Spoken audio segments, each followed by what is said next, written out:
Imagine, if you will, an ordinary town veiled by an extraordinary terror. This is no ordinary tale, but one of an idyllic small town where the tranquility masks a sinister secret. The residents, they live in a state of constant trepidation, their lives overshadowed by an unseen dread, a specter that lurks in the shadows, unseen yet deeply felt. The atmosphere is heavy with eerie silence, a silence that screams louder than any sound. The air is always thick, as if holding its breath, waiting for the terror to strike. The town is cloaked in an aura of quiet dread, a dread so palpable it permeates the very soil, the very air, the very essence of the town. The townsfolk, they're a peculiar lot. Their eyes hold a haunted look, their smiles never quite reaching their eyes. Their laughter, it's hollow, as if the joy has been sucked out of them. In this seemingly peaceful town, a chilling secret lurks, waiting to unfold. In the heart of this town a house stands. Its walls hold a terror beyond understanding. Imagine, if you will, a house that has endured the passing of centuries. It's a relic, a monument to a time long past. Its timbers, gnarled and twisted, groan under the weight of countless years. Its windows, blank and lifeless, stare out onto the world, indifferent to the passage of time. This is no ordinary dwelling. It's an edifice of fear, a monument to the unseen. The air around it is heavy, saturated with unease. Those who dare to approach can feel it, a prickling sensation that crawls up the spine, a whisper of dread that tickles the back of the mind. It's as if the very air is warning them, pleading with them to turn back, to flee from the unseen horror that lurks within. Now, imagine the brave or perhaps foolish souls who dare to cross its threshold. They speak of whispers in the night, soft as silk and cold as ice, curling around their minds like tendrils of smoke. They tell of objects that move of their own accord, as if guided by an unseen hand. The atmosphere is thick with an unseen presence, a feeling of being scrutinized, of being watched by eyes that are never seen. There's a story that circulates among the townsfolk, a tale of a family that moved into the house. They stayed for just one night. When dawn broke, they fled, their faces pale and their eyes wide with terror. They left everything behind, too terrified to return. They never spoke of what they experienced that night, but their silence spoke volumes. This house, this ancient, crumbling monument, stands as a testament to the unseen. It's a beacon of fear, a beacon that draws in the curious and the brave, only to send them fleeing in terror. It's a house that seems to breathe, to watch, to wait. It's a house that thrives in the dark, that thrives on fear. The house, they say, is alive with a presence that thrives in the dark. To understand the terror, we must delve into the town's haunted past. A town draped in the cloak of normalcy, yet beneath its surface, a chilling history unfolds, a tale of tragedy, sorrow, and unending mystery.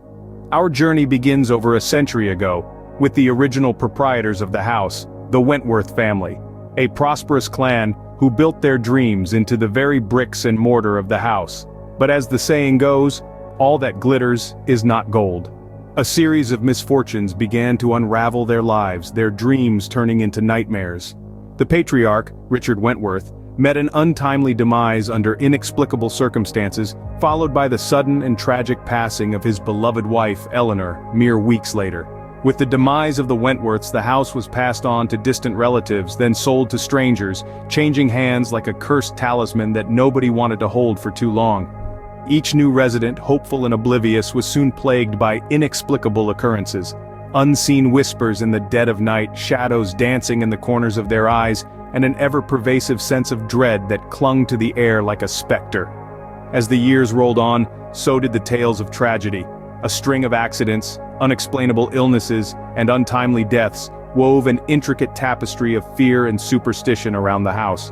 The townsfolk began to whisper, their hushed tones carrying tales of a curse, a malevolent force residing within the house itself. The house, standing tall against the test of time, bore silent witness to the sorrows of its inhabitants. Each echoing footstep, each hushed whisper, each tear shed absorbed into its very essence. It became an entity, a living, breathing monument to the anguish it had seen. And so, the house stands today, a testament to the town's haunted past. Its empty halls whispering tales of sorrow, its walls echoing with the silent screams of its past inhabitants. The house, it seems, has a memory, and it remembers only pain. Now we stand at the precipice of truth, ready to unveil the unseen terror. As we delve deeper into the shadows, the eerie silence of the town begins to speak volumes.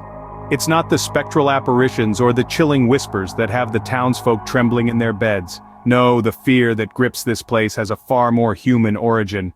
You see, the horror that haunts this town isn't a ghost or a malevolent spirit. It's not a curse laid by some vengeful witch. No, it's something far more tangible, yet just as chilling. The terror that lurks here in the shadows and between the cobblestones is the collective guilt and fear of the townsfolk themselves. The house, that old decaying structure, stands as a symbol, a monument if you will, to their shared past. A past that's marred by tragedy, regret, and actions best left forgotten. The house, with its creaking floors and groaning walls, is merely a mirror, reflecting back at them the sins they'd rather bury.